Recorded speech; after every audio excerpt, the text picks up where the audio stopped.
खुदा का वास्ता है, पराठे ठंडे हो रहे हैं। अब क्या मोबाइल को खिलाना है? अरे खान साहब, जरा सब्र तो करें। अभी स्टेट्स पर अपलोड नहीं किया। लोग क्या कहेंगे कि आज गुलबानू ने नाश्ता नहीं किया। बेगम, मेरे हाथ टूट रहे हैं। खुदा के लिए अब ये फोटोग्राफी बंद करें और घर चलें। बस 1 मिनट। यहाँ की लाइटिंग बहुत प्यारी है।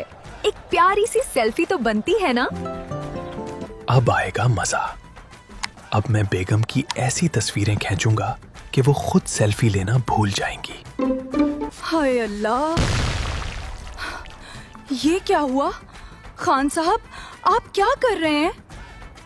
कुछ नहीं बेगम, बस आपका एक कुदरती पोज लिया है।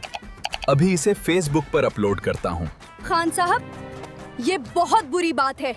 वो तस्वीर अभी डिलीट करें, वरना मैं आपसे बात नहीं करूंगी।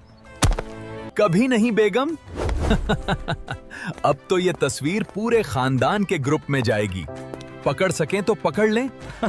मैं थक गई हूँ। अगर आपने वो फोटो अपलोड की तो मैं आज खाना नहीं बनाऊंगी। ओए अल्लाह! बचाओ, मेरा फोन गया। खान साहब, इसे कहते हैं जैसी करनी वैसी भरनी। अब ये मट्टी वाले खान साहब की फोटो स्टेटस पर लगेगी। तौबा है बेगम, अब मैं कभी आपकी सेल्फी का मजाक नहीं उड़ाऊंगा। बस मेरी ये तस्वीर अपलोड ना करना। चलें ठीक है, लेकिन शर्त ये है कि अब आप मुझे रोजाना एक अच्छी सेल्फी खुद खींच कर देंगे।